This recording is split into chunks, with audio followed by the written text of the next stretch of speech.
غریب حسین، میرے غریب حسین، میرے غریب حسین۔ سورہ فاتحہ برائے شہدائے کربلا۔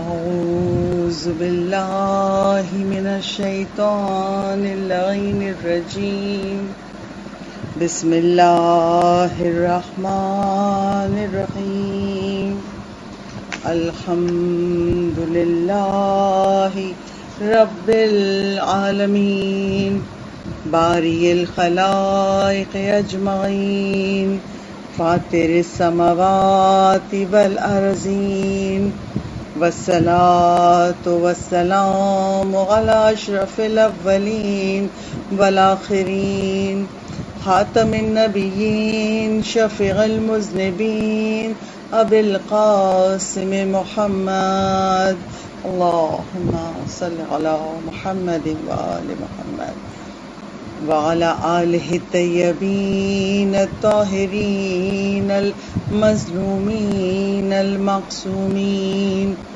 ولعنۃ اللہ الدائمۃ الباقیہ وعلى اعدائہم وقتلتہم اجمعین، من الآن الى قیام یوم الدین، اما بعد فقد قال اللہ تبارک وتعالى في كتابه المجيد وفرقانه الحميد، إنما يريد الله ليذهب عنكم الرجس أهل البيت ويطهركم تطهيرا، اللهم صل على محمد وآل محمد وعجل فرجهم۔ مجلس کی ابتدا میں روزانہ کی طرح ہم دعائے سلامتی امام زمانہ مل کر پڑھتے ہیں۔ بسم اللہ الرحمن الرحیم، اللہم کل ولیک الحجۃ ابن الحسن، صلواتک علیہ وعلی آبائہ، فی ہذہ الساعہ وفی کل ساعہ، ولیاً وحافظا وقائدا وناصرا ودلیلا وعینا، حتی تسکنہ ارضک طوعا وتمتعہ فیہا طویلا، اللہم صل علی محمد وآل محمد وعجل فرجهم۔ تمام تر تعریفیں اس خدائے بزرگ و برتر کے لیے ہیں جو عالمین کا خلق کرنے والا ہے۔ نہ صرف یہ کہ اس نے یہ کائنات محمد و آل محمد کی محبت میں خلق کی، بلکہ وہ اس کائنات کا نظم و نسق چلا رہا ہے، اس کائنات کو پال رہا ہے، اور ہم رب ذوالجلال کی بارگاہ میں اس خدائے بزرگ و برتر کا شکریہ ادا کرتے ہیں، شکر ادا کرتے ہیں کہ اس نے ہمیں دامن محمد و آل محمد سے منسلک کر دیا، ہمیں حق پہ پیدا کیا۔ بار الہ ہمیں حق پہ استقامت عطا فرما، ہم سب کا خاتمہ ایمان پر فرما۔ دعا مانگی ہے تو دعا کی قبولیت کے لیے ایک مرتبہ بآواز بلند صلوات پڑھ دیجیے۔ اللہم صل علی محمد وآل محمد وعجل فرجهم۔ قرآن اور وارث قرآن کے عنوان کے تحت آج اس عشرے کی 9ویں مجلس آپ سب کی سماعت کی نظر ہے، اور روزانہ کی طرح آج بھی ابتدا میں سورہ بقرہ کی آیت نمبر 45 کی تلاوت کروں گی، جس میں پروردگار عالم ارشاد فرما رہا ہے، وَاسْتَعِینُوا بِالصَّبْرِ وَالصَّلَاةِ، مجھ سے مدد مانگو، صبر یعنی روزہ اور صلاۃ یعنی نماز کے ذریعے۔ اور اس آیت کی عملی تفسیر جہد معصومین نے پیش کی، اور روزانہ میں آپ کے سامنے ایک ایک نماز پیش کر رہی ہوں تاکہ پروردگار عالم محمد و آل محمد کے صدقے میں اس آیت کے ذیل میں اگر ہم میں سے کوئی پریشانی میں مبتلا ہو تو خدا اس کی پریشانیوں کو دور کر دے۔ آج بھی ایک نماز آپ کے سامنے پیش کروں گی، اور وہ نماز استغاثہ امام زمانہ کی نماز ہے۔ امام زمانہ کے حضور کیسے ہم اپنی فریاد پیش کریں۔ چھٹے امام صادق آل محمد امام جعفر صادق علیہ الصلوۃ والسلام اللہم صلی علی محمد وآل محمد وعجل فرجهم۔ امام سے منسوب روایت ہے کہ اگر کوئی امام زمان کے حضور استغاثہ کرنا چاہتا ہے تو 2 رکعت نماز جب ہم فجر کی پڑھتے ہیں، فجر کی نماز پڑھنے کے بعد، یعنی یہ آپ کو استغاثہ صبح کے وقت کرنا ہے، جب آپ نماز فجر پڑھ لیں تو اس کے بعد 2 رکعت نماز سلامتی امام زمانہ کی پڑھیے۔ اچھا، سلامتی امام زمانہ کی نماز کیسے پڑھیں گے؟ 1 دفعہ سورہ الحمد، 1 دفعہ سورہ قدر، اور اس کے بعد پھر آپ رکوع اور سجود بجا لائیں، اور دوسرے سجدے کے بعد، پہلی رکعت کے دوسرے سجدے کے بعد جب آپ سر اٹھائیں تو بیٹھ کے آیت الکرسی پڑھیں، آیت الکرسی پڑھ لیں تو پھر کھڑے ہو کے دوسری رکعت ادا کریں۔ جب دونوں رکعت نماز مکمل ہو جائے تشہد سلام کے ساتھ، تو پھر نماز سے فارغ ہو کر گھر کے صحن میں آ کے، اب صبح کا وقت ہے، گھر کے صحن میں آ کے 3 مرتبہ صلوات پڑھیں اور 184 مرتبہ 184 ٹائمز یا حجت القائم علیہ السلام آپ پڑھیں، اور پھر بعد میں 3 دفعہ درود پڑھیں، اور یہ پڑھنے کے بعد دعائے سلامتی امام زمان پڑھیں۔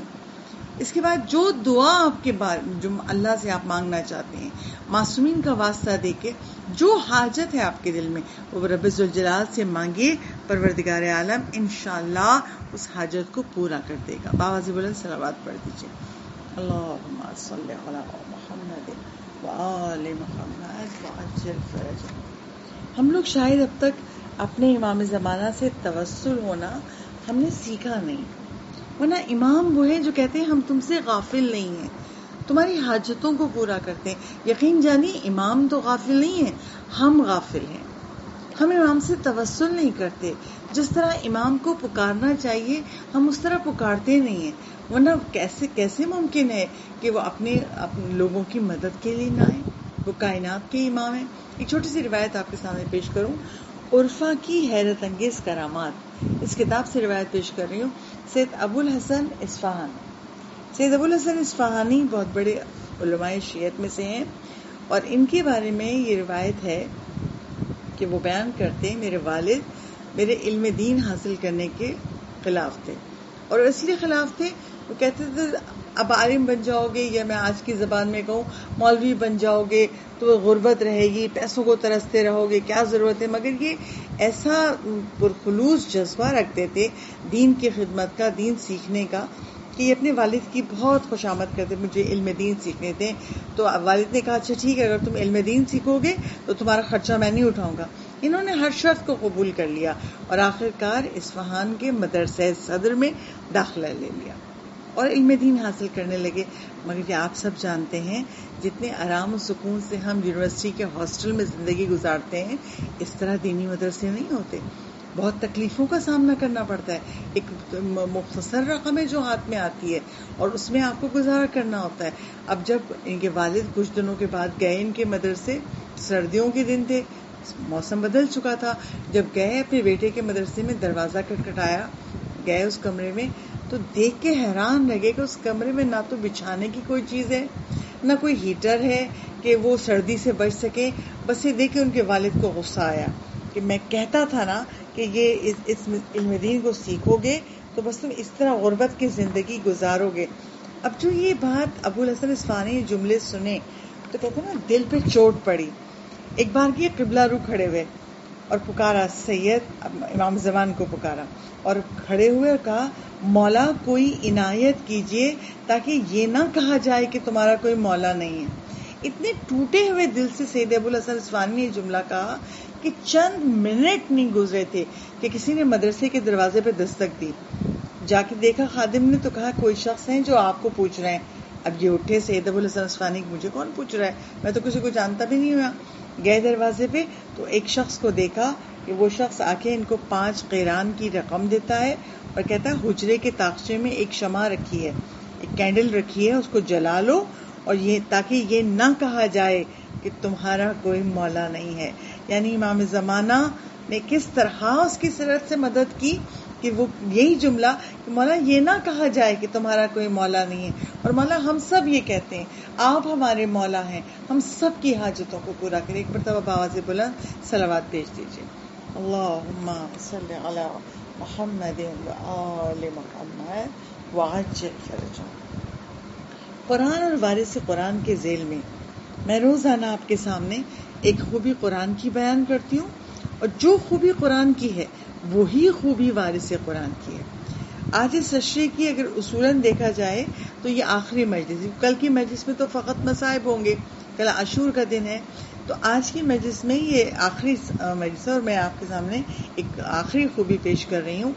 قرآن مرنے کے بعد بھی ہمیں نہیں بھولتا، اور آل محمد بھی مرنے کے بعد ہمیں نہیں بھولتے. کیسے؟ میں روایت پیش کر دوں. کتاب واقعات قرآن، اس میں روایت ہے کہ ایک مرتبہ حضرت امام جعفر صادق علیہ الصلوۃ والسلام، اللہم صلی علی محمد وآل محمد، امام ارشاد فرماتے ہیں جب ایک مومن کو میدان قیامت میں پیش کیا جائے گا تو اگر وہ تلاوت قرآن کرتا تھا اپنی زندگی میں تو ایک خوبصورت نورانی شکل بھی اس کے سامنے لائی جائے گی، اور وہ خوبصورت نورانی شکل قرآن کو اللہ بہترین روشن چہرے والی مخلوق کی شکل میں خلق کر دے گا، اور وہ قرآن جو نور ہوگا وہ کہے گا خداوندہ میں تیرا کلام ہوں قرآن، اور یہ مومن بندہ میری تلاوت کیا کرتا تھا، اور جب میری تلاوت کرتا تھا اس کی آنکھوں سے آنسو بہتے تھے. معبود اس نے بہت اچھے لہن سے مجھے پڑھا ہے، باراللہ اس نے مجھے خوش رکھا، تو بھی اس کو خوش فرما دے. تو امام کہتے ہیں اس کے بعد پروردگار عالم کی ندا آئے گی، اے میرے بندے اپنا دائیں ہاتھ کو کھول. اب یہ شخص جو میدان قیامت میں حاضر جس کو کیا گیا ہے وہ اپنے داہنے ہاتھ کو کھولے گا، پروردگار عالم اس کو اپنی رضا سے بھر دے گا. پھر ندا آئی کہ خدا کی کہ خود اپنے بائیں ہاتھ کو کھول. جب وہ اپنے بائیں ہاتھ کو کھولے گا تو پروردگار عالم اس کے بائیں ہاتھ کو اپنی رحمت سے پر کر دے گا، اور پھر کہے گا بہشت کا یہ بہشت تیرے لیے ہے، تو قرآن کی آیتیں پڑھتا جا اور بہشت کے درجوں کو طے کرتا جا. بآواز بلند صلوات پیش. اللہم صلی علی محمد وآل محمد وعجل فرجهم. جس طرح قرآن ہمیں مرنے کے بعد نہیں بھولتا، ہماری سفارش کرے گا خدا کے حضور، اور روایتوں میں ہے کہ جس کو جتنی قرآن کی آیتیں یاد ہوں گی ان آیتوں کو پڑھتا جائے گا اور ایک ایک بہشت کا درجہ طے کرتا جائے گا. اسی طرح محمد و آل محمد وارث قرآن بھی ہمیں اس دنیا سے جانے کے بعد بھی نہیں بھولتے. کیسے نہیں بھولتے؟ روایت ہے کہ آیت اللہ آقائے مرشی نجفی وہ اس روایت کو بیان کر رہے ہیں. وہ کہہ رہے ہیں کہ شیخ مرتضی حائری جو کہ آیت اللہ خمینی کے بیٹے مصطفیٰ خمینی کے سسر تھے، تو آیت اللہ شیخ مرتضی حائری کا انتقال ہو گیا. جب انتقال ہو گیا تو آقا مرشی کہتے ہیں میں نے نماز وحشت قبر ان کے لیے پڑھی، ان کے لیے سورہ یاسین پڑھی، اور پھر ان کو میں نے ایک دن خواب میں دیکھا. چند دن گزرے انتقال کے بعد کہ ان کو خواب میں دیکھا. تو میں نے ان کو دیکھا اور پوچھا آپ کے ساتھ مرنے کے بعد کیا ہوا؟ میں نے آپ کو بہت خوشحال دیکھ رہا ہوں، آپ بہت خوش ہیں. کہا ہاں، بہت سی مرحلوں سے گزرنے کے بعد میری روح جسم سے نکلی اور میں اپنے جسم کو دیکھ رہا تھا. غسل و کفن دیا جا رہا ہے، میں اپنے جسم کو دیکھ رہا ہوں کیونکہ روح ساتھ ساتھ ہوتی ہے. کہا قبر میں جب مجھے دفنا دیا گیا تو میں نے اپنے قبر کے پائتی، اپنے قبر کے پاؤں کے پاس سے، اپنے پیروں کے پاس سے خوفناک آوازیں آتی دیکھی، اور دیکھا 2 افراد آ رہے ہیں اور ان کی آنکھوں سے آگ کے شعلے نکل رہے ہیں. میں ڈر گیا، میں چیخنا چاہتا تھا مگر میری آواز نہیں نکل رہی تھی. ایک باغی میں نے خدا کو اپنے دل سے پکارا، بارہ الہ تو میری مدد فرما. اچانک میں نے دیکھا میرے پیچھے سے ایک نورانی نور نظر آیا، اور جیسے جیسے وہ نور قریب آیا وہ 2 افراد جو قبر میں آئے تھے جن کی آنکھوں سے انگارے نکل رہے تھے وہ پیچھے ہٹتے گئے اور وہ چلے گئے. آنے والے شخص نے کہا کیا ڈر رہے ہو، خوفزدہ ہو گئے ہو؟ کہا ہاں میں خوفزدہ ہو گیا تھا، مگر جب آپ آئے تو مجھے راحت محسوس ہوئی. آپ کون ہیں؟ آنے والے نے کہا میں علی ابن موسر رضا ہوں. تم زندگی میں 38 مرتبہ 38 ٹائمز میری زیارت کو آئے، آج میں تمہاری زیارت کے لیے آیا ہوں.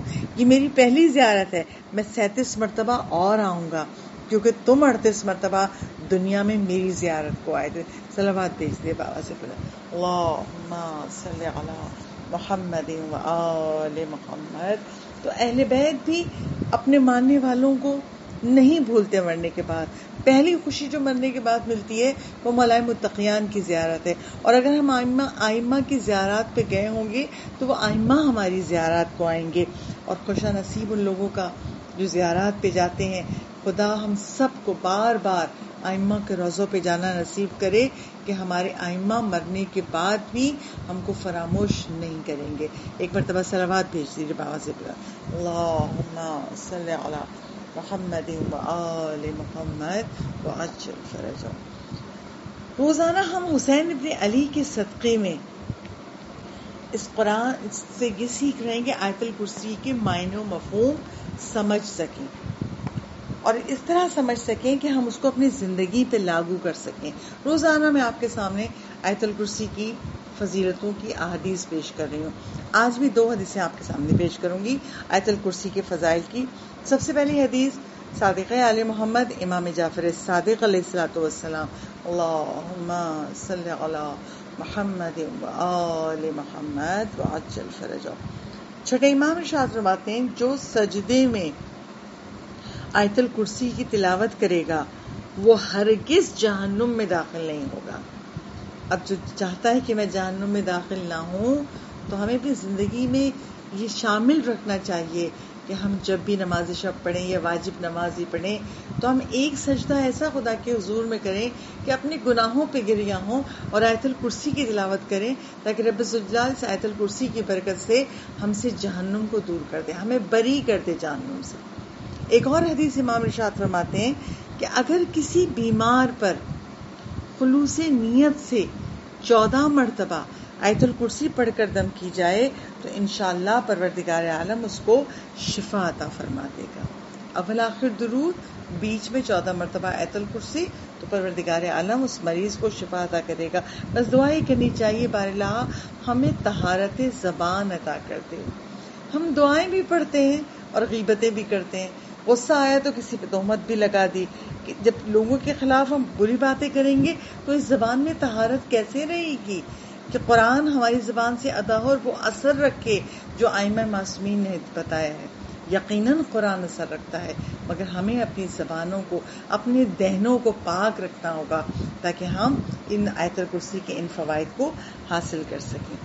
کل تک کی مجلس میں ہم آیت الکرسی کے اس منزل تک پہنچے تھے کہ پروردگار عالم کہتا ہے جو لوگ طاغوت کا انکار کر کے خدا پر ایمان لے آتے ہیں تو اور خدا کی مضبوط رسی کو تھام لیتے ہیں تو وہ پھر وہ رسی کبھی نہیں ٹوٹتی. فمن یکفر بالطاغوت ویؤمن باللہ فقد استمسک بالعروۃ الوثقی لا انفصام لها واللہ سمیع علیم.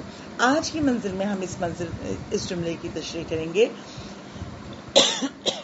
اللہ ولی الذین آمنوا یخرجوہم من الظلمات الی النور. وہ لوگ جو اللہ کو اپنا ولی مانتے ہیں اور ایمان لے آئے ہیں تو پروردگار عالم ان کو ظلمات سے نکال کے نور میں لے آتا ہے. ترجمہ ہے اس کا جو اللہ مومنوں کا سرپرست ہے, ولی ہے, مددگار ہے. تو جو اللہ پر ایمان لے آئے گا اللہ اس کو تاریکیوں سے نکال کے, تاریکی کیسے, ہم اندھیرے میں تو نہیں رہتے نا, نہیں, گناہ کی تاریکیوں سے نکال کے, جہالت کی تاریکیوں سے نکال کے معرفت کے نور میں لے آئے گا. اچھا ایسا کیوں کرے گا خدا؟ سب کے ساتھ تو نہیں ہوگا نا, اس کے ساتھ ہوگا جس کے اندر یہ ظرف ہو, وہ ایمان لایا ہے یعنی اللہ کو بھی مانتا ہے اللہ کی بھی مانتا ہے. ہم اللہ کو تو مانتے ہیں لیکن ہم گڑبڑ کہاں کرتے ہیں اللہ کی ماننے میں. تو جو ایمان کو عملی شکل میں, ایمان زبان سے اقرار کا نام بھی ہے اور عمل سے ظاہر کرنے کا نام بھی ہے, جو اپنے عمل سے ظاہر کر دے کہ وہ صاحبان ایمان ہے تو اللہ اس کو تاریکیوں سے, ظلمات سے نکال کے نور کی طرف لے آتا ہے. کیسے لے آتا ہے؟ ایک روایت بیان کر دوں. ایک مرتبہ حضرت موسیٰ سفر کر رہے تھے. حضرت موسیٰ جلیل القدر نبی ہیں, سفر کر رہے تھے, پانی ساتھ تھا, پانی ختم ہو گیا اور اب ان کو پیاس محسوس ہوئی اور ایسا لگا دور دور تک کوئی نظر نہیں آ رہا, اگر پانی نہ مل سکا تو میں ختم ہو جاؤں گا. تلاش کرتے کرتے موسیٰ ایک ایسے مقام پر پہنچے کہ دیکھا ایک چرواہا ہے جو اپنی بھیڑ بکریوں کو چرا رہا ہے.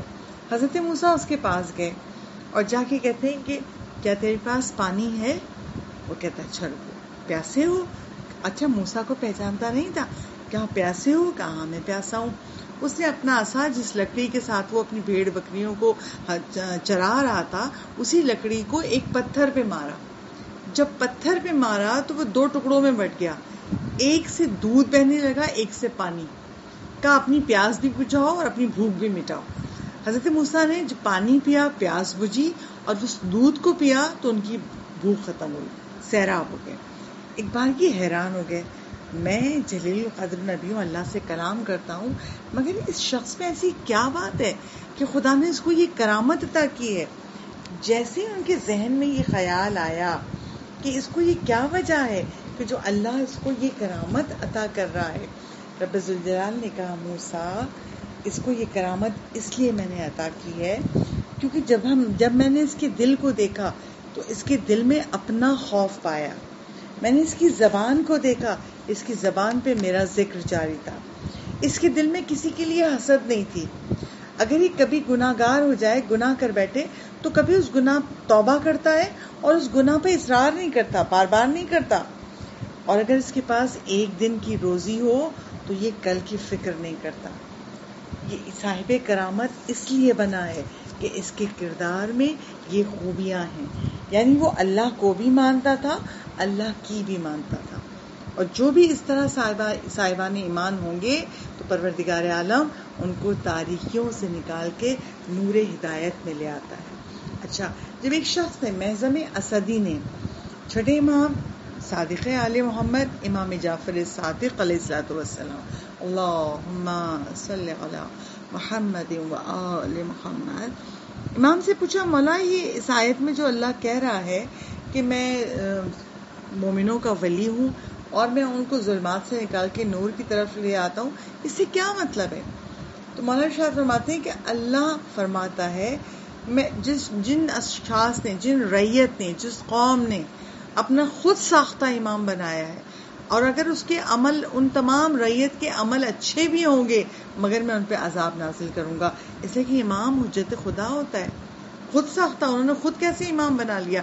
اور ان لوگوں پر جنہوں نے میرے امام کو امام مانا، اگر ان کے اعمال بد بھی ہوں گے تو بھی ان کو مغفرت کر کے بہشت میں لے جاؤں گا. یہ اس آیت کا، آیت الکرسی کی اس آیت کا مفہوم ہے. اچھا، ہم جو کہتے ہیں کہ جو ایمان لایا اس کو توفیق ملے گی، یہ توفیق کیا چیز ہے؟ یہ توفیق کس کو ملا کرتی ہے؟ چھوٹی سی روایت بتاؤں تاکہ معنی و مفہوم واضح ہو جائیں. روایت یہ شیخ نعمت اللہ جزائری وہ کہتے ہیں ایک مرتبہ میرے ذہن میں خیال آیا. کیا خیال آیا؟ خیال یہ آیا کہ اللہ توفیق دیتا ہے تو اللہ نے جب شیطان کو مرتبہ عطا کر دیا تھا، شیطان اللہ کی عبادتیں کرتا. شیطان تھا کون؟ شیطان جنات میں سے تھا. جب جنات کی قوم نے فساد پھیلایا، لڑے آپس میں، اللہ نے ملائکہ کو بھیجا جاؤ اور ان کا خاتمہ کر دو. جب ملائکہ خاتمے کے لیے آئے تو شیطان نے اپنی جان بچانے کے لیے اپنے آپ کو مومن کے طور پہ پیش کیا کہ میں بہت عبادت کرتا ہوں. اس کو نہیں مارا گیا، باقی پوری قوم کو مار دیا گیا. تو پھر شیطان ملائکہ سے کہتا ہے میں تو اکیلا رہ گیا ہوں، مجھے عرش پہ لے چلو تاکہ میں تمہارے ساتھ عبادت کروں گا. ملائکہ نے اللہ سے اجازت مانگی کہ ہم اپنے ساتھ آسمانوں پہ اس کو لے آئیں. اللہ نے اجازت دے دی. وہ اس طرح عرش پر پہنچ گیا شیطان. جب عرش پہ پہنچ گیا تو اس نے عرش کی لوح پر ایک تحریر دیکھی، اور اس تحریر یہ تھا کہ میں کسی کا، یعنی اللہ کی طرف سے لکھا ہوا تھا کہ میں کسی کا عمل ضائع نہیں کرتا، چاہے وہ عمل دنیا کے لیے ہو یا آخرت کے لیے ہو. اب شیطان نے سوچا دنیا کے لیے عمل کرے تو نقد مل جائے گا فوراً ہی، آخرت تو ادھار ہے، اور بھلا ایسا کیسے ہوتا ہے انسان ادھار کی تمنا کرے اور نقد نہ لے؟ نقد لے گا نا پہلے انسان، ادھار کیوں لوں؟ اس نے جتنی بھی عبادتیں کی ان کی عبادتوں میں خلوص نہیں تھا. اور احمد اللہ جزائری کیا کہہ رہے تھے؟ میں نے یہ سوچا کہ جب 6000 سال ابلیس نے عبادت کی، اس کے بعد اللہ نے کہا آدم کو سجدہ کرو، تو اسے توفیق کیوں نہیں ملی کہ وہ آدم کو سجدہ کر لیتا؟ اتنی عبادتیں کرنے کے بعد 6000 سال جب اس کو توفیق نہیں ملی تو 70-80 سال کی عبادت کر کے کیسے اتنی توفیق مل جائے گی کہ وہ شیطان کے نرغے میں نہ پھنسے اور لائق جنت ہو جائے؟ تو ان کے استاد علامہ مجلسی نے کہا کہ دیکھو اس کی عبادتوں میں خلوص نہیں تھا، اور اس کی 6000 سال کی عبادتوں کو خدا نے ایک سجدے سے آزما لیا. رب ذوالجلال کہہ رہا تھا یہ سجدہ آدم کو کروا رہا ہوں مگر یہ سجدہ میرا ہے. اور اس وقت اس کے اندر تکبر آ گیا کہ مجھے تو آگ سے بنایا ہے اور یہ مٹی سے خلق ہوا ہے تو میں اس کو کیوں سجدہ کروں. اس کو اس لیے توفیق نہیں مل سکی کیونکہ اس کی عبادتوں میں خلوص نہیں تھا. اگر ابلیس نے رضائے الہی کے لیے عبادت کی ہوتی تو اس کو توفیق میسر ہو جاتی. تو اب ہمیں پتہ چلا کہ ہمیں توفیق جب ملے گی جب ہم اپنی عبادتوں میں اپنی نیتوں میں خالص ہوں گے. ہم جو عمل بھی کریں قربتاً اللہ کریں، اور جب ہم کوئی بھی عمل قربتاً اللہ کریں گے تو پروردگار عالم ہماری مدد کرتا رہے گا اور ہمیں نیکیوں کی توفیق بھی دے گا اور ہمیں جہالت کے اندھیرے میں بھی نہیں رکھے گا. اچھا، جب ہمیں ہدایت مل گئی، جب ہمیں آل محمد کے ماننے والوں میں پیدا کر دیا، تو اب اس پر کیسے ہم ثابت قدم رہیں، ہم کیسے وسوسوں کو رد کریں، ہم کیسے اپنے آپ کو اس ایمان پر حامل رکھیں. ایک آخری روایت مجلس کی اور پھر مصائب کی منزل پہ آ جاؤں گی. وہ آخری روایت یہ ہے، 7ویں امام باب الحوائج امام موسی کاظم علیہ الصلوۃ والسلام، اللہم صلی علی محمد وآل محمد وعجل فرجهم. یہ روایت میں اس لیے بیان کر رہی ہوں کہ ہم صاحبان ایمان ہو کے کبھی وہ کچھ نہیں کرتے جو ہمارا خدا ہم سے چاہتا ہے. اگر ہم اپنی نیتوں کو خالص کر لیں تو ہم ایسے بن جائیں گے، جو میں روایت آپ کے سامنے پڑھ رہی ہوں، تاکہ ہم اس ثواب کو حاصل کر سکیں. 7ویں امام کے زمانے میں ایک شخص تھا اور وہ آیا مولا کے پاس. اچھا، وہ شخص کیوں آیا مولا کے پاس؟ اس کے علاقے کا جو حاکم تھا اس نے خراج، یعنی آج کی زبان میں ٹیکس لگا دیا تھا، اور اتنا خراج اس پر لگ گیا تھا کہ وہ ادا نہیں کر سکتا تھا. ظلم تھا. اور اسے پتہ چلا کہ وہ شخص شاید جو حاکم ہے، شاید وہ شاید، یعنی اسے یقین نہیں تھا، شاید وہ شیعہ بھی ہے. 7ویں امام کے پاس پہنچا اور مولا کو اپنی حاجت بتائی کہ مولا پتہ نہیں شاید وہ شیعہ ہے یا نہیں. مولا نے مسکرا کے کہا ہاں وہ ہمارا ماننے والا ہے. اب اس نے کہا مولا اگر آپ کا ماننے والا ہے تو ایک پرچہ لکھ دیجئے، مولا میرا مسئلہ حل ہو جائے گا، میرا خراج اگر وہ جو ختم کر دے تو یہ ظلم مجھ پہ سے دور ہو جائے. مولا نے کہا اچھا. مولا نے ایک پرچہ لیا، اس پہ لکھا بسم اللہ الرحمن الرحیم، قیامت کے دن اللہ کے عرش کے نیچے ایک سایہ ہے اور اس سائے میں اس کو رکھا جائے گا جو 3 میں سے ایک کام کرے. وہ 3 کام کیا ہیں؟ بہت غور سنیے گا. جو 3 کاموں میں سے ایک کام کرے. پہلا کام، جو اپنے بھائی کے ساتھ نیکی کرے. دوسرا کام، یا اپنے بھائی کی مصیبت کو دور کر دے. یہاں بھائی سے مراد دینی بھائی، نسبی بھائی بھی ہے اور دینی بھائی بھی ہے. یعنی جو اپنے بھائی کے ساتھ نیکی کرے. دوسری نیکی جو اپنے بھائی سے کسی مصیبت کو دور کر دے. اور تیسری بات کہ یا تو وہ اپنے بھائی کے دل میں خوشی کو داخل کر دے. اور پھر مولانا آخر میں جملہ لکھا، یہ جو پرچہ لے کے تیرے پاس آ رہا ہے یہ بھی تیرا بھائی ہے. کیسا بھائی ہے؟ دینی بھائی ہے. آل محمد کے ماننے والے سارے مومن آپس میں بھائی ہیں. اچھا، اب اس نے پرچہ لیا اور پہنچا اس کے گھر. اس کے محل کے باہر پہنچ کے اور غلام سے کہا کہ مجھے امام صابر نے بھیجا ہے. جو 7ویں امام کا جو مولا کے زمانے کے حالات ایسے تھے، مولا پردہ غیبت میں تھے کیونکہ مولا کی ماں پہ تہمت لگائی جا رہی تھی. ایک افریقی خاتون کیسے، ان کا بیٹا ہمارا امام کیسے ہو گیا. بہت لوگ اعتراضات کر رہے تھے، عرب ماں ہونی چاہیے. تو مولا کچھ عرصے کے لیے پردہ غیبت میں چلے گئے تھے. تو مولا کی احادیث جو ہیں وہ امام صابر کے نام سے، یعنی مولا کا نام نہیں بلکہ امام صابر کے نام سے بیان کی جاتی تھی. تو اس نے کہا میں امام صابر کی طرف سے آیا ہوں. اندر گیا اور مولا کو پیغام پہنچایا. مولا نے اس کو بلوا لیا. اندر گیا تو اس نے مولا کی وہ پرچی اس کو پیش کر دی. اس شخص نے یہ جان کر کے امام صابر کا خط ہے آنکھوں سے لگایا، بوسہ دیا، اور پھر جو مولا نے تحریر لکھی تھی اس تحریر کو دیکھا. تحریر کو پڑھنے کے بعد اس لفافے کو، خط کو اس کو اپنی پیشانی پہ لگایا، بوسہ دیا. کیوں؟ یہ میرے مولا کی تحریر ہے، میرے مولا نے اپنے ہاتھوں سے لکھا ہے. پوچھا تیرا مسئلہ کیا ہے؟ اس نے کہا میرا مسئلہ یہ کہ مجھ پہ جو خراج لگایا گیا ہے وہ اتنا زیادہ ہے کہ میں اس کو ادا نہیں کر سکتا، یہ مجھ پہ ظلم ہے. اس نے فوراً اپنے غلام سے خراج کا رجسٹر منگوایا اور سب کچھ کٹوا دیا اس کا. اس میں سے کوئی خراج اس کا نہیں رکھا. کہ اب میں تجھ سے نیکی کروں گا، کیونکہ میرے مولا نے 3 باتوں کو کہا ہے. میں نے تیری مصیبت دور کر دی، اب میں تیرے ساتھ نیکی کروں گا. اب وہ کہتا ہے کہ جتنی بھی چیزیں میری ہیں، یہ محل، یہ مال اسباب، یہ قیمتی قالین، یہ پردے، اس میں سے آدھا تیرا آدھا میرا. ہر چیز جو اس کی ملکیت تھی اسے کہا یہ آدھا میرا یا آدھا تیرا، یہ آدھا میرا یا یعنی اپنی کل جو تمام کل کائنات تھی اس کو آدھے حصے میں تقسیم کر دیا اور کہا ہی تیرا. پھر کہا اب تو خوش ہوا؟ کیا خوشی تیرے دل میں داخل ہوئی؟ یہ شخص کہتا ہاں میں خوش ہو گیا. اب وہ نکلا اس کے محل سے کہ بھائی اب یہ ظاہر میرا کام ہو گیا، اب میں اس کے محل سے نکلوں. مگر جب نکلا تو باہر یہ سوچتا ہوا جا رہا تھا اس نے میرا اتنا کام کر دیا، اس نے مجھے اتنا خوش کر دیا، میں اس کے لیے کیا کروں. تو اب سوچتا ہے میں حج پہ جاؤں گا تو خانہ کعبہ کا پردہ پکڑ کے اس کے لیے دعا کروں گا، اور پھر جب امام سے ملنے جاؤں گا تو امام کو بھی بتاؤں گا اس نے میرے ساتھ کیا کیا. حالانکہ امام سب جانتے ہیں. اس کے بعد وہ حج پہ گیا، خانہ کعبہ کا پردہ پکڑ کے اس کے لیے دعا کی، اور پھر وہ مدینے آیا امام موسی کاظم کی زیارت کے لیے. مولا کے پاس آیا اور بتایا مولا آپ کو پتا ہے میرے ساتھ کیا ہوا؟ آپ نے جو تحریر لکھ کے دی تھی مولا سب جانتے ہیں. مگر مولا کہتے ہیں ہاں کیا ہوا؟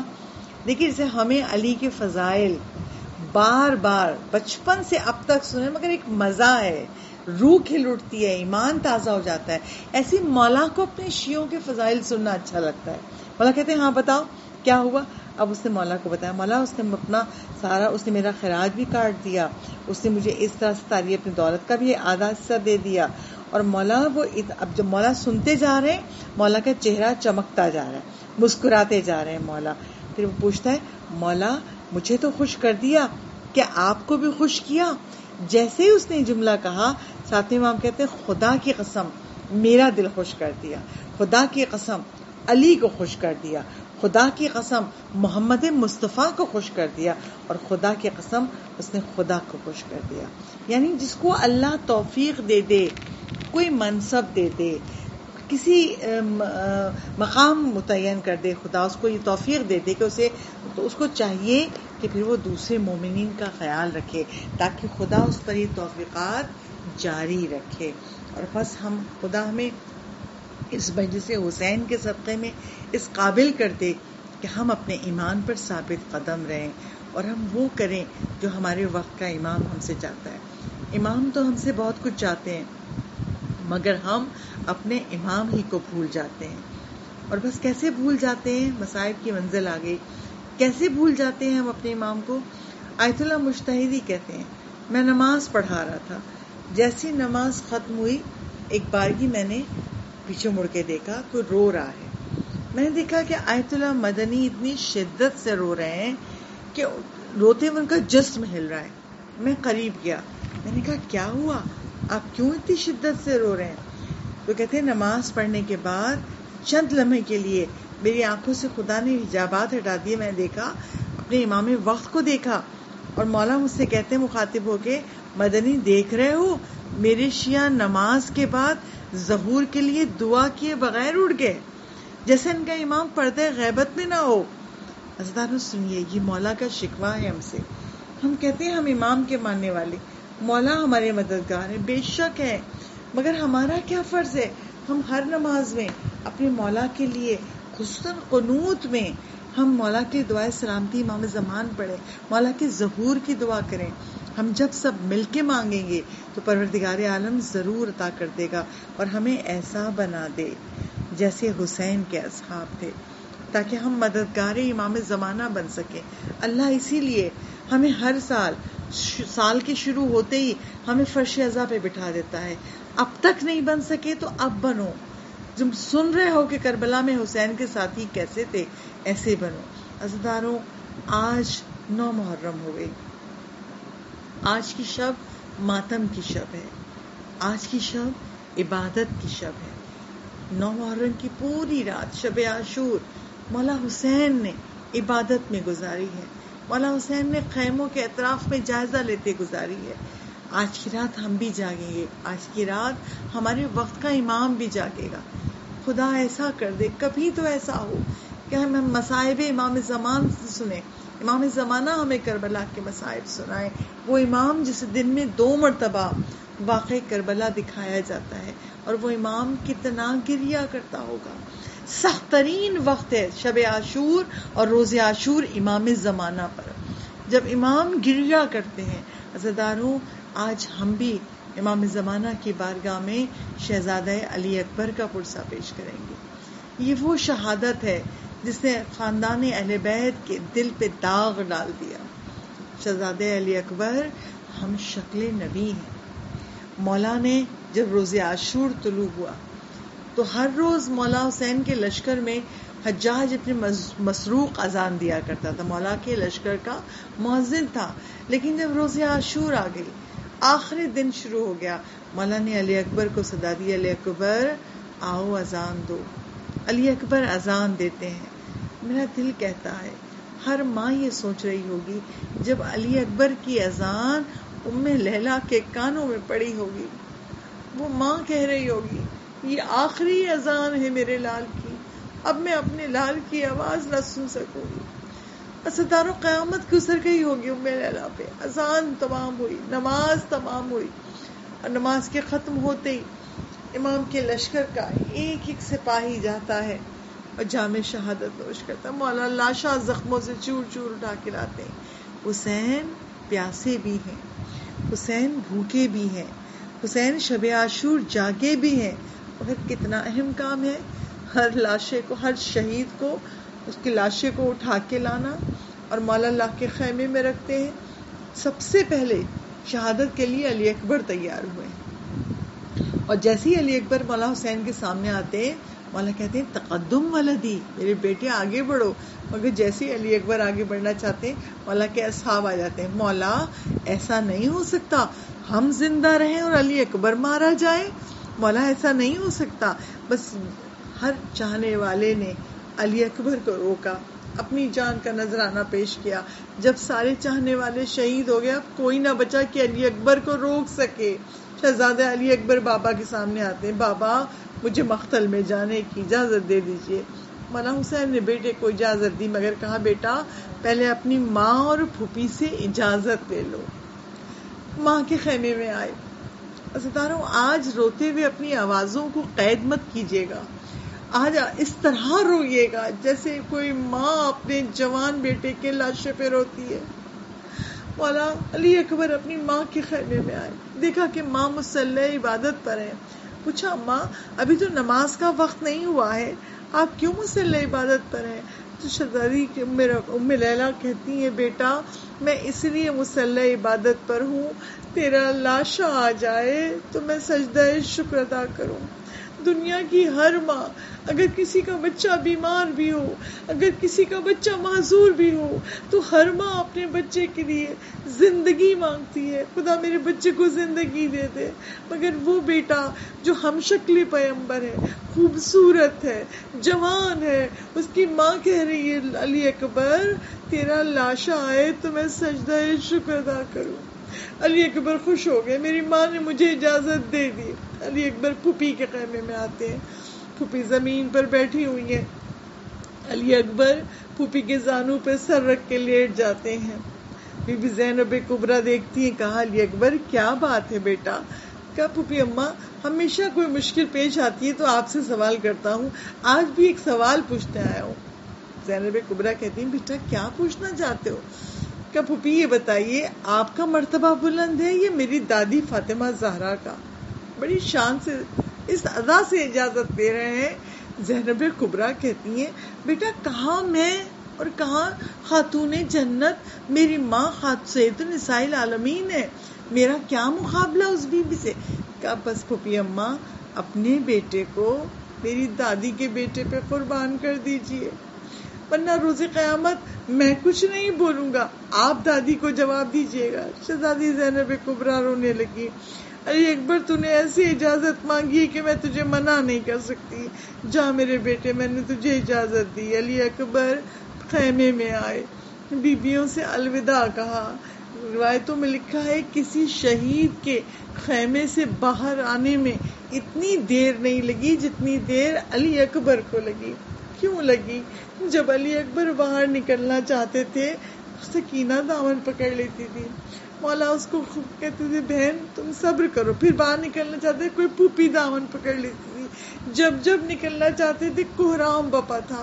اور علی اکبر ایسے خیمے سے برآمد ہوئے کہ مقتل میں لکھا ہے جیسے کوئی بھرے گھر سے جنازہ اٹھتا ہے۔ عزادارو جنازہ کیسے اٹھتا ہے؟ جب کسی بھرے گھر سے کوئی جنازہ نکلتا ہے نا تو پیچھے پیچھے رونے کی صدائیں ہوتی ہیں۔ علی اکبر ایسے نکلے تھے کہ جیسے پیچھے پیچھے رونے کی صدائیں ہوں۔ میں کہتی ہوں ان بیویوں میں ام لیلا بھی تو ہوگی، اور کس طرح اپنے بچے کے چہرے کو دیکھ رہی ہوں گی، یہ میرے بچے کی آخری زیارت ہے، اب میں اپنے بچے کو زندہ نہ پاؤں گی۔ علی اکبر خیمے سے برآمد ہوئے، مولا حسین نے علی اکبر کو گھوڑے پہ سوار کیا۔ علی اکبر گھوڑے پہ سوار ہو کے جھک کر بابا کے کان میں کچھ کہتے ہیں۔ جیسے ہی مولا حسین نے وہ جملے سنے مولا لرزنے لگے۔ علی اکبر آگے بڑھنا چاہتے ہیں، زینب کبریٰ قریب آئیں، بھیا علی اکبر نے کیا کہہ دیا کہ آپ لرزنے لگے؟ مولا حسین کہتے ہیں علی اکبر کہہ رہے تھے بابا میری ماں میرے دکھ کو برداشت نہ کر سکے گی، جب تک زندہ رہیے گا میری ماں کا خیال رکھیے گا۔ علی اکبر جانتے ہیں جوان کا صدمہ بوڑھے ماں باپ نہیں برداشت کر سکتے۔ عزاداروں علی اکبر جب آگے بڑھنا چاہتے ہیں تو مولا حسین کہتے ہیں اکبر جب تک میں نظر آتا رہوں مڑ مڑ کے دیکھتے رہنا، میں نظر آتا ہوں بار بار مڑ مڑ کے دیکھتے رہنا۔ مولا نے کیوں کہا کہ جب تک میرا بیٹا سلامت ہے میں اپنے بیٹے کا بار بار زیارت کر سکوں۔ علی اکبر آگے بڑھتے، مولا حسین کی نگاہ عمر سعد پہ پڑتی ہے، دل دکھ سے بھرا ہوا ہے حسین کا۔ مولا ان کے چہرے کو دیکھ کے کہتے ہیں خدا تیری نسل کو قطع کر دے۔ مولا کی زبان پہ بد دعا کے جملے آئے ہیں، اور ایک مرتبہ مولا نے ہاتھ آسمان کی طرف بلند کیے اور کہا بار لہب تیری بارگاہ میں اس کو بھیج رہا ہوں جو تیرے نبی کا ہم شکل ہے۔ جب میں اپنے نانا کے چہرے کی زیارت کی خواہش کرتا تھا اپنے بیٹے کے چہرے کو دیکھ لیتا تھا، اب ہم شکل پیغمبر تیری بارگاہ میں جا رہا ہے۔ علی اکبر کا گھوڑا آگے بڑھتا ہے، ایک بارگی خیال آتا ہے میرے بابا نے کہا تھا مڑ مڑ کے دیکھتے رہنا۔ علی اکبر نے جو مڑ کے دیکھا تو بابا کمر پہ ہاتھ رکھے پیچھے پیچھے چلے آ رہے ہیں۔ ایک بار علی اکبر نے گھوڑے کو روکا اور وہیں سے صدا دی بابا کیوں پیچھے پیچھے آ رہے ہیں؟ میں تو آپ سے اجازت لے کے آیا ہوں۔ اب مولا حسین کا جملہ سنیے، کلیجہ پھٹ جائے گا۔ مولا حسین کہتے بیٹا تو صاحب اولاد نہیں ہے، تو نہیں سمجھ سکتا میں پیچھے پیچھے کیوں آ رہا ہوں؟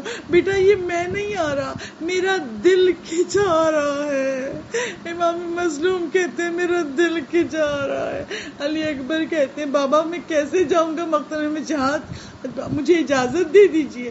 مولا حسین کہتے ہیں جاؤ علی اکبر تمہیں اجازت دی، جاؤ، میں آپ پیچھے پیچھے نہیں آؤں گا۔ ایک مرتبہ مولا حسین ٹیلے پہ گئے، علی اکبر مقتل میں گئے، زینب در خیمہ پہ کھڑی ہیں اور ام لیلا مصلی پہ بیٹھی ہیں، اور عجب منظر ہے، لیلا کی نگاہیں زینب پر ہیں، زینب کی نگاہیں امام حسین پر ہیں، اور امام حسین کی نگاہیں علی اکبر پہ ہیں۔ علی اکبر بڑی داد شجاعت دیتے ہوئے جنگ کرتے ہیں، اور ایسی جنگ کی ہے کہ 200 ملعون لشکر یزید کے سپاہیوں کو تہہ تیغ کر دیا اور پہلوانوں کے بیٹوں سے مقابلہ کیا، مگر کب تک لڑتے؟ چاروں طرف سے گھیرا ہے۔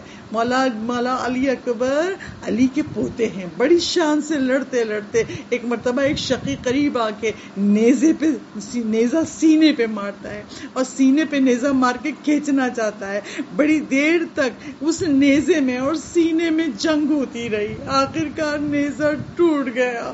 اس نیزے کا علی اکبر کے کلیجے میں پھنسنا تھا کہ علی اکبر اب گھوڑے پہ سنبھل نہیں سکتے تھے، ایک بارگی اپنے ہاتھ گھوڑے کی گردن میں ڈال دیے اور گرتے گرتے صدا دی بابا میرا سلام آخر قبول کیجئے۔ ارے علی اکبر نے بابا کو بلایا نہیں، وہ جانتے تھے میرا بابا صبح سے لاشیں پہ لاشیں اٹھا رہا ہے، میرا بابا تھک گیا ہے۔ ایک بار یہ کہا بابا میرا سلام آخر قبول کیجئے۔ اس صدا کا سننا تھا.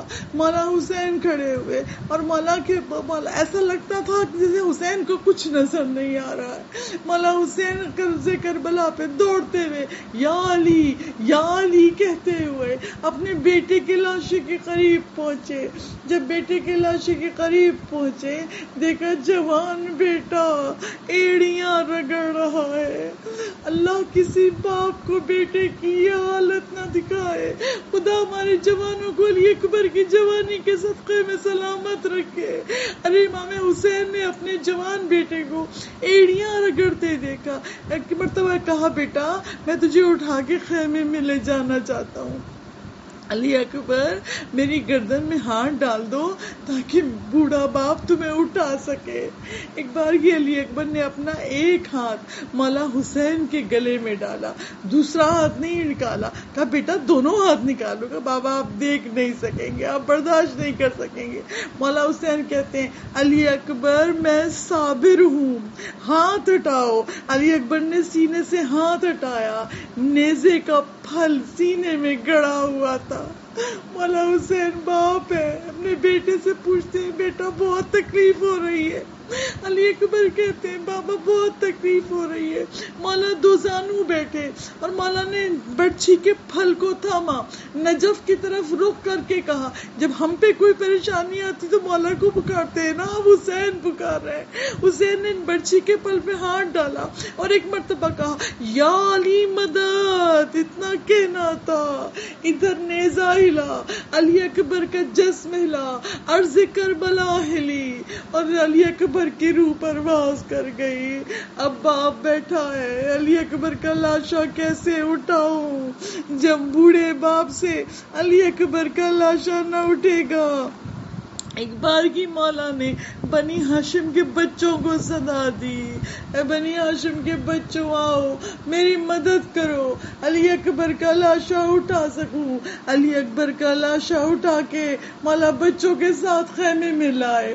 خیمے میں جب رکھا ہے لاشے کو زمین پر تو ایک مرتبہ پوچھا ام لیلا کہاں ہے. بی بی زینب کبریٰ کہتی ہیں خیمے میں مسلح پر ہے. کہا فضا جاؤ ام لیلا کو بلا کے لاؤ. جب فضا ام لیلا کے خیمے میں گئی ہیں تو کہا بی بی چلیے.